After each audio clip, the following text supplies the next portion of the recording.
Yeah, but what do I tell my kids? That is one of the most common questions I get. The bad news has happened, like you're going to get a divorce, or your aging mom officially has dementia, or you have the diagnosis. You are just beginning to wrap your brain around something incomprehensible. And then in the next moment you think, yeah, but what do I tell the kids? When I got sick, it was the first thing out of my mouth. Yes, but I have a son.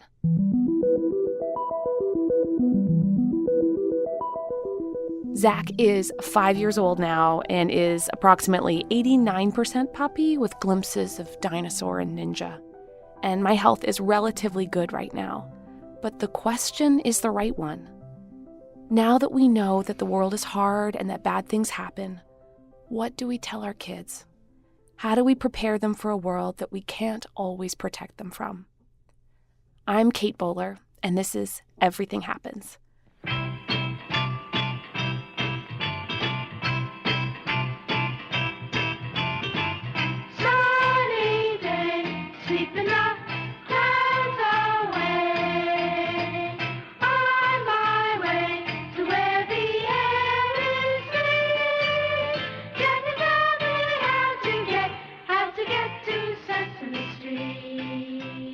Today, I want to introduce you to Sherrie Westin.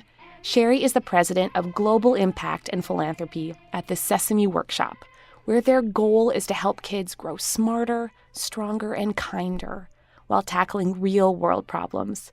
Sherrie, I am so grateful to be speaking with you. Well, I'm thrilled to be speaking with you. Thank you for having me. This is my dream, in part because we're coming at kind of a momentous moment. It's the 50th anniversary. Absolutely.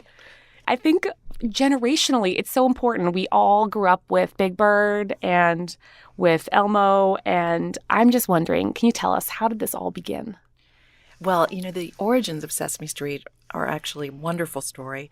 It was 1969 when Sesame Street debuted, as you mentioned, 50 years ago.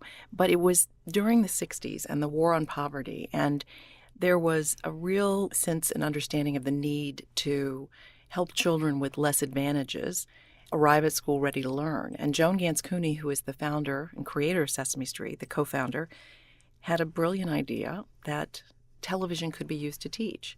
But not just to teach, but to reach those children who had less advantages and see if that could be empowering. And she and Lloyd Morissette, who was the co-founder, set out to do this huge experiment. And the amazing thing is that Sesame Street was just an overnight success. She'll say she never dreamed. She said, I hope we'll have a couple of seasons. Yeah. And here we are 50 years later. Was there like a moment of revelation? There's a story I thought I remembered about a beer jingle. Well, there's a famous dinner party where Lloyd Morissette and Joan Gans Cooney were together, and he was talking about how his 3-year-old daughter would just sit mesmerized in front of the zigzags on the TV before programming would start. Yeah. And Joan was a public television producer at the time. And they started to think, well, if children can learn jingles, beer commercials from television, could they learn letters and numbers? Yeah. And that was the whole premise. It seems like, looking back, it must have felt like a new frontier if there wasn't yet all the sort of developmental psychology to justify this big experiment. I'm so amazed by their prescience because, we think nothing of children's media today, but at the time, the only children's media on television was cartoons, the Roadrunner, or there was Mr. Rogers, but there was no other educational programming. And this was the first children's show to focus on young children, on preschoolers.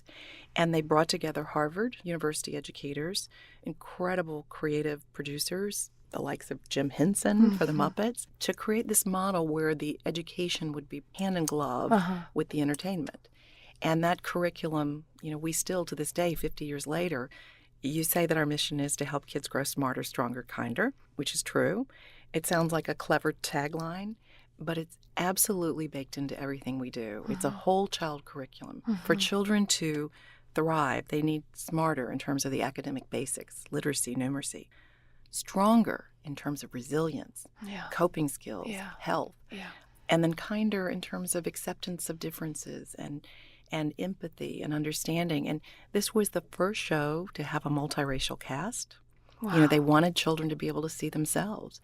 And one of the other things I think is so interesting when you refer to the science today, as I said, they focused on young children, and we have the science today to show that those first 5 years of life are the most important in a child's brain development and their ability to learn. Secondly, I love this, they set out to engage adults as well as children. So the reason she hired Jim Henson, the reason there were Muppets, celebrities, humor, parodies, is because Joan always felt that the learning would be deeper if an adult were watching with a child, that the learning would then carry on off screen. And today we also have the neuroscience to prove exactly that the way a child learns is through engagement with a caring adult. And more importantly, for children who are experiencing trauma, the most important thing to mitigate that is that engagement with a caring adult. So it allows us to use Sesame content to really help some of the most vulnerable children. Yeah, what an ecology of learning. That's so interesting. And that it informed so many of your choices. Can you tell me a little bit more then about the format? Because I think it would really surprise people to know that it was the first multiracial cast on television. Absolutely. And, one of the first programs to show a child in the wheelchair, to have a child with Down syndrome. Again, always helping children to see themselves in a positive light. Just a few years ago, we've launched the first ever autistic Muppet, Julia. I'm so proud of this initiative. And, Julia not only helps children with autism have a character they can identify with and feel less alone, but I think as importantly, it's showing all children what they have in common with children in autism, and is very direct in sort of breaking down that stigma and increasing awareness and understanding. It's wonderful to hear you describe it, because Sesame Street is such a familiar thing to me. Unbidden or bidden, I can sing the theme song in any situation. And that's true in places like Bangladesh or South Africa. It's not the same theme song because it's local adaptations, but you'll find that. I love that. I'd love to ask you more about that, because I didn't realize how broad the work of the Sesame Workshop was. This is not just an American phenomenon. No, but it's also going back to our origins is one of my favorite stories, because Joan said she thought she was creating the quintessential American show. It was on a stoop in Harlem. And within a year, we had interest from Brazil, Mexico, Germany, all wanting their own Sesame Street. And that's what began our international work on creating local adaptations. So it's not just exporting the U.S. version of the show around the world. It's Sesamstrasse in Germany. It's Plaza Sesamo in Mexico. It's Bache Simsim in Afghanistan, which means Sesame Garden in Dari in Pashto. So while we're seen in 150 countries, and many of those are our version dubbed, I think the places we're making the greatest difference is where we have these completely local adaptations. So children see themselves. It's the same model, but it's completely authentic in their language, in their culture, even with local indigenous Muppets. You may see Elmo or Cookie Monster, but you'll also see Chomsky in India, or Cammy in South Africa, or Zari in Afghanistan. I'd love to hear more about the South African version with Cammy that you were telling me about. That really struck me as an amazing intervention. Well, we began in South Africa, and it was Takalani Sesame, which means be happy. And we had been on the air about 2 years. And again, when we do these local productions, we spend a lot of time finding the right partners, working with education experts there, often partnering with the Ministry of Education, again, so that we are bringing a certain model and expertise, but learning from those in the country, and it's theirs. That's really important. So after being on the air just a few years, the Minister of Education said to us that if we weren't addressing HIV and AIDS, it was a huge problem, because at the time, I believe it was 1 in 7 children were affected by HIV and AIDS, either infected themselves or had lost a parent. Oh, wow. And so it really was such an important issue. Yeah. And it affected our audience, young preschoolers. Yeah. So we spent a lot of time with advisors, with others, figuring out how can we do this in a completely age-appropriate way. Yeah. We created the first ever preschool HIV and AIDS curriculum. And that led to creating the first ever HIV positive Muppet. Her name is Cammie. So much thought went into it. She's a little girl because often people thought that girls couldn't be HIV positive. Oh. She is very healthy because people often thought, well, if someone's healthy, they can't have HIV. Yeah. She lost her mother to HIV, so there were opportunities to do stories around coping. And then you also learned you can't catch HIV by playing with Cammie. She was a regular part of the cast. Yeah. And I am absolutely convinced that Cammie saved lives. Because if you can't break down the stigma surrounding an issue like HIV and AIDS, then you can't begin to break down the culture of silence. How can you educate, much less address an issue if you can't talk about it? Yeah. And we had so many AIDS workers and counselors tell us that Cammie had made their lives so much easier. Yeah. You know, we did adult specials. Cammie is still on the show. Not every episode is about that because she's just a regular cast member. Yeah. But I believe we did so much to raise awareness and understanding. Well, I'd love to play a clip if you don't mind, Oh, so that'd be people great. can kind of get That'd a be great. sense of like what does that feel like in an age-appropriate way? Very nice. So, Danny Namson. Doggo Wiser. Wait. There's Kemi. We can't go without her. We can't go without her. Kemi. Hey, Kemi. What's so Stimela? What's up? I don't want to play Yini ungafuna ukudlala nathi namhlanje, Kemi? because the other children at school don't want to play with me because I'm HIV positive. But mina ngidlale ngedwa. Ngoba they say they don't want to touch me because they think I will make them sick. Oh, but Kemi, we all know you can't get HIV just by touching someone or by being friends with them. Kemi, we are not scared to play with you because we know that we cannot catch HIV just by being your friend. Oh, I love that so much. And it's so touching. Isn't it great? And when you think about it, it's not just reaching children, it's reaching their parents and caregivers. Yeah. So you're enabling them to talk about something that was taboo. Yeah. Well, when you describe cultures of silence, you know, it didn't occur to me until this last season of my life how much a failure of language is a failure of connection. And so if you don't give people the words to use to describe their situation, it's one of the most isolating things in the world. Well, it's so interesting you say that because, you know, we're in the middle now of working in the Middle East in the Syrian response region. We have a huge initiative to help refugee children and their new neighbors in Iraq, Syria, Lebanon, Jordan.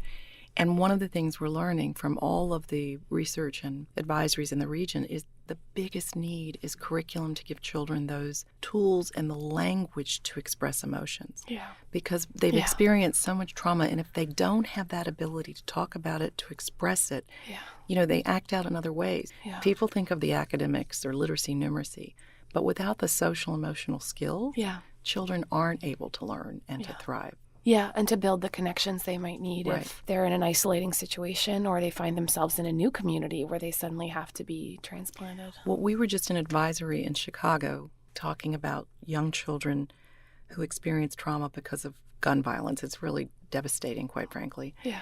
But it's so interesting to me because the experts are saying what they need is the exact same thing I'm hearing in Lebanon and Jordan.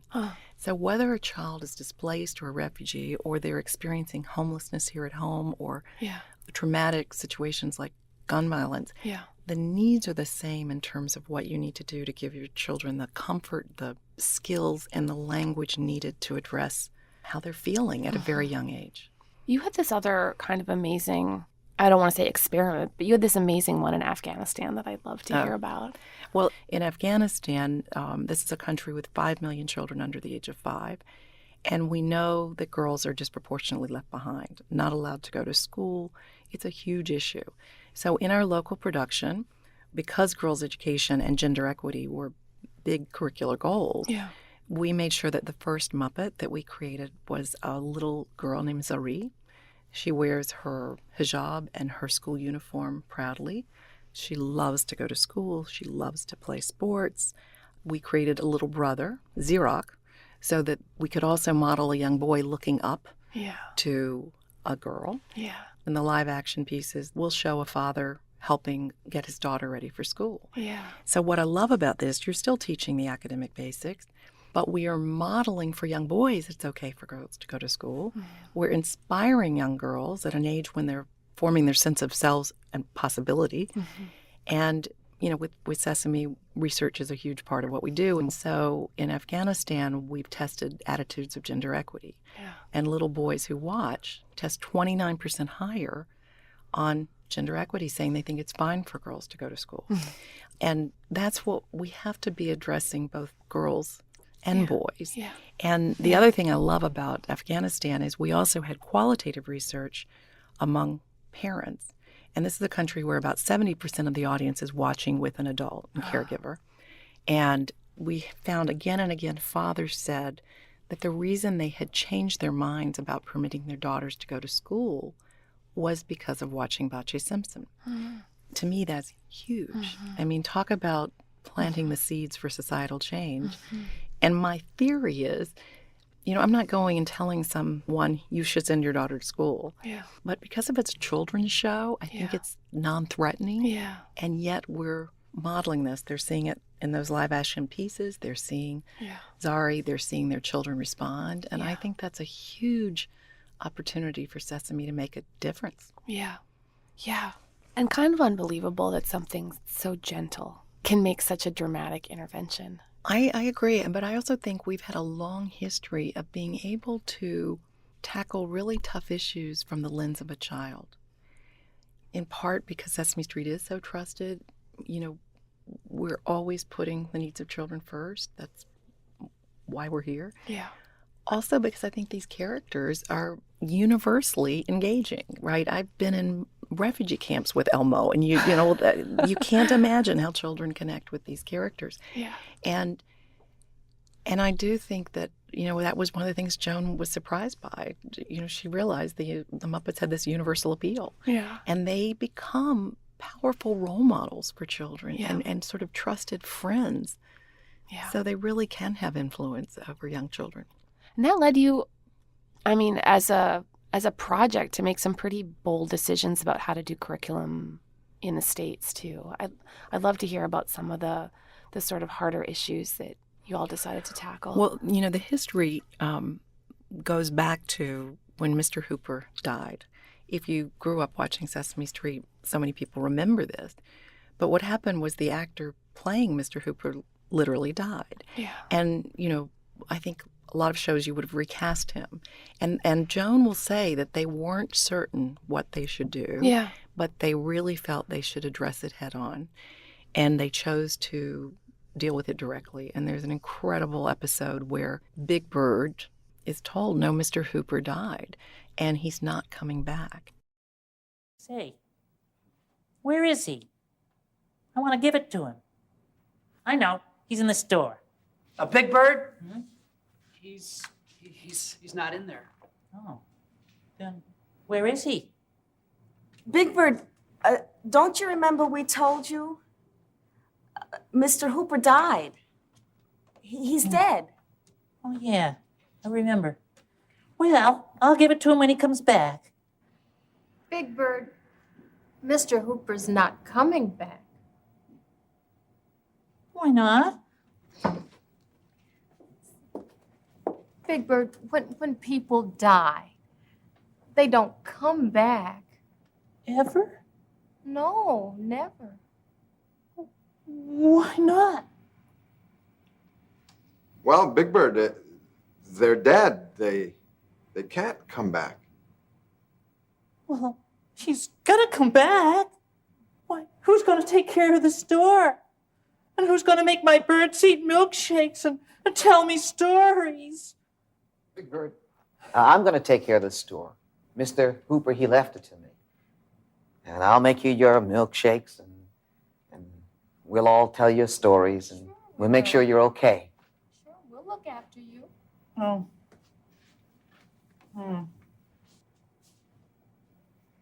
Well, it won't be the same. You're right, Big Bird. It'll never be the same around here without him. But you know something?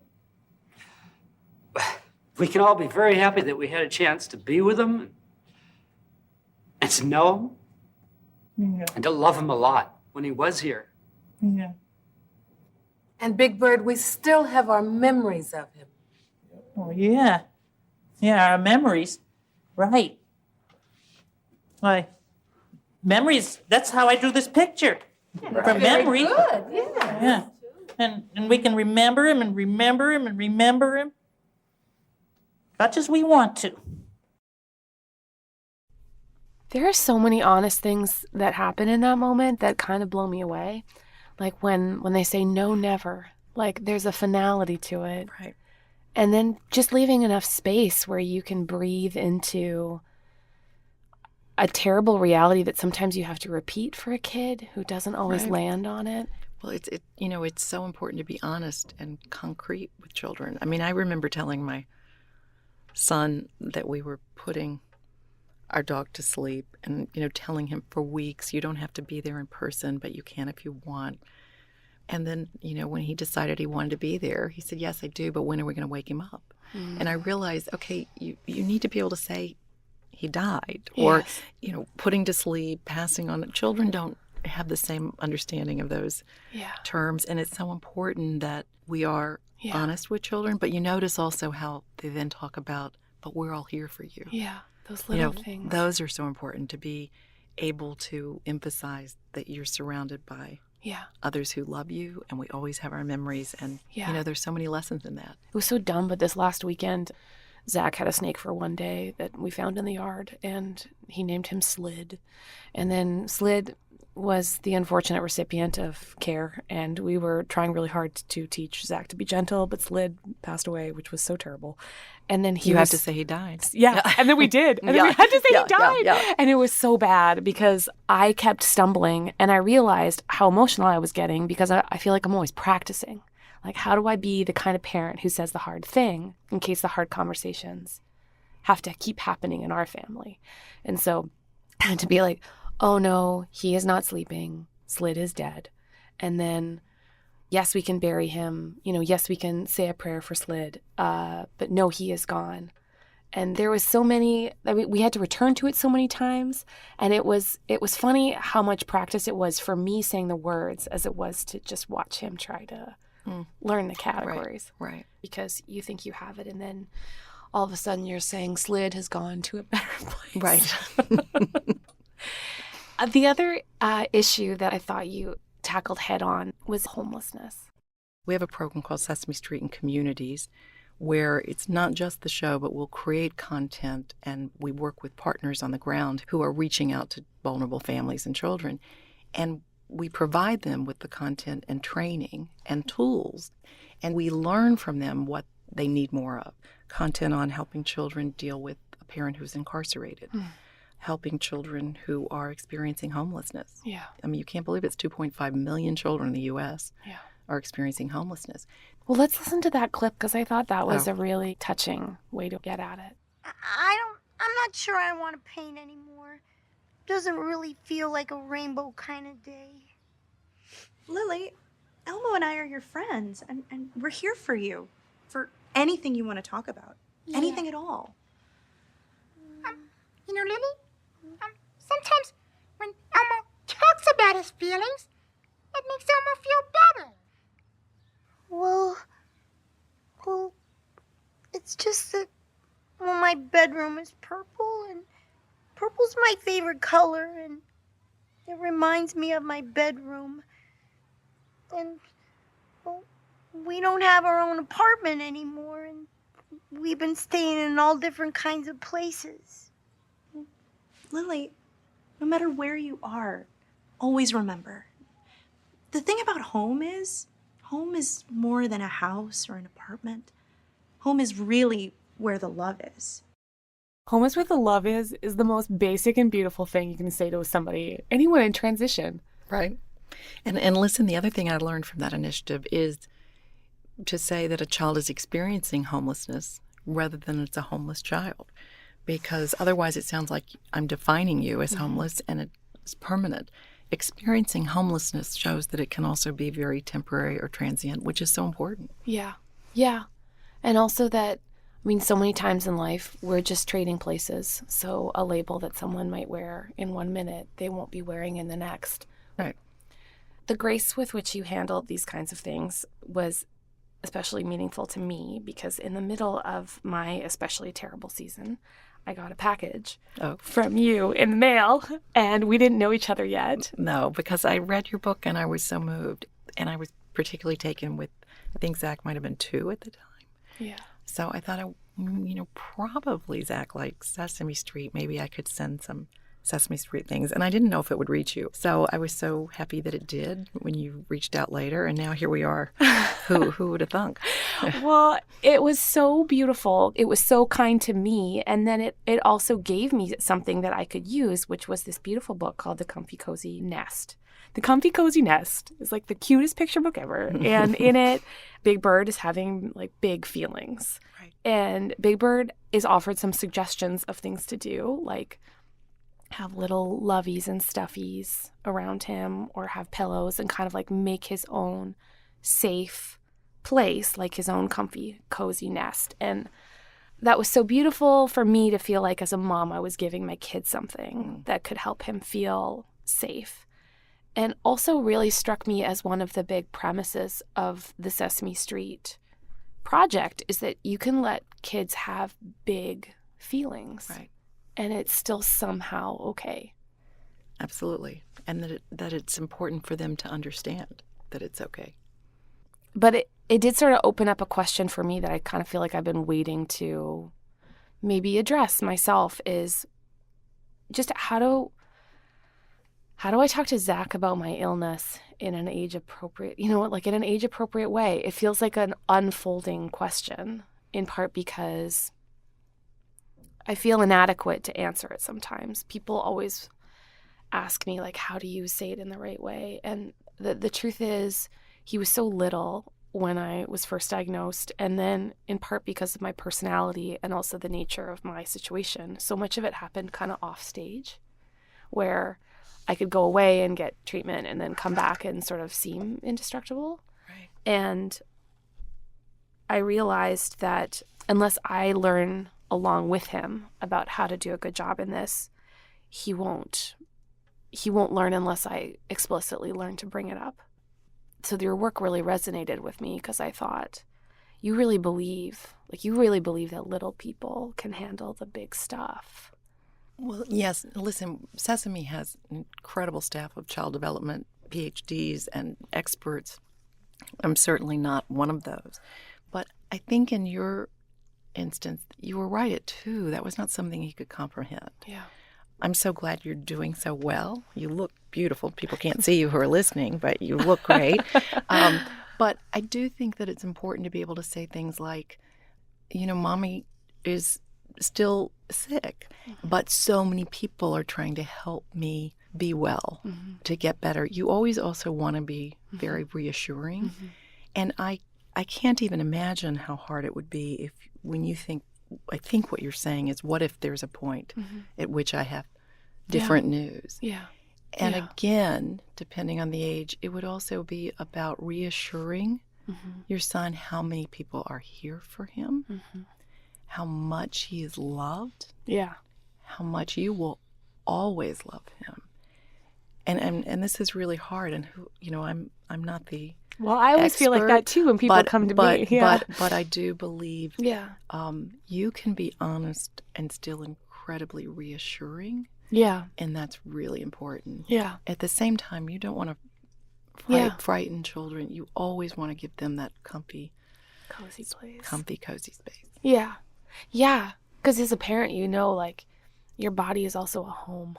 It's a place people go to feel safe and loved and understand where they are in the world. And I mean, with so much to do with uncertainty is you're never sure how to frame something that may or may not happen. So, I mean, the news, I might always be fine. And so it might be irrelevant. Right. But I don't want to be the kind of person who doesn't want to learn to be better as his questions change and evolve. Right. I guess I'm saying this as a parent, but the premise of your project is that we really all can learn to be better for them. Absolutely. Listen, the most important thing, and the incredible gift you have given Zach. As I said, the first 5 years of life are the most important in a child's development. And the most important thing is engagement with a caring adult. And Zach is clearly loved and surrounded by people who love him. I guess talking to you, it reminds me how much all of this and the work you're all doing is kind of an experiment in being human. Like, good things can happen, bad things can happen, but even among the smallest of us, if you give them a few tools and then a lot of love, people really can make it through. Absolutely. Man, I love that. And I'm so grateful to be talking with you. Well, it's such a treat for me, so I can't thank you enough for reaching out and for asking. Thanks so much.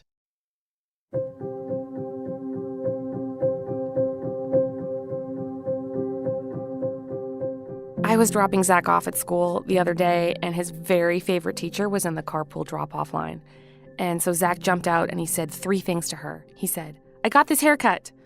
My snake died. I love your forehead." And he was totally right. She has a great forehead. But the thing I loved most was how honest he was. He was pretty gutted that the snake died. Oh, Slid, we miss you already. And he let all of his colors show.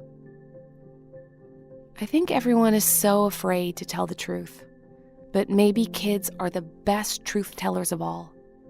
And with tools like Sesame Street and the work of the Sesame Workshop around the world, I love the idea that we are all part of a great experiment. Can we handle a little more? If told in love and with gentleness, can we show all of our colors and let other people show theirs? We're used to saying, "I can't handle it," or "they could never handle it," or maybe "wait until they get older." But there's a chance that, with a little help, we can have a little more faith in each other and a little more grace for ourselves.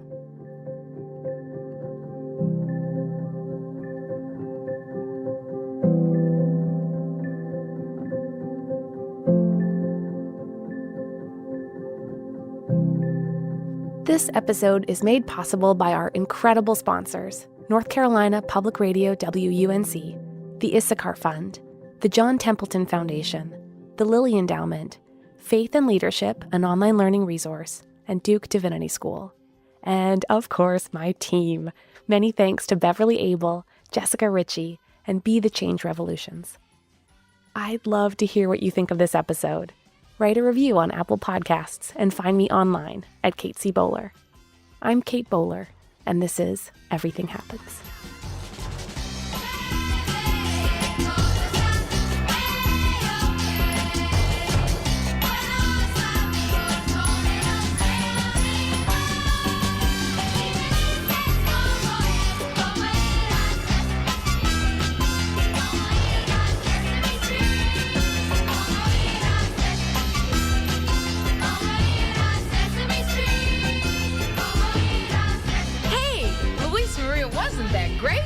Hey, the Sesame Street song in Spanish. Yeah, I really like that. How does that last part go again, Luis? It goes like this, Bob. Si me dices cómo ir a Sesame Street. Hey, try that. All right. Si me dices cómo ir a Sesame Street. All right. And you tell me how to get to Sesame Street. You got it. Hey, that was really good.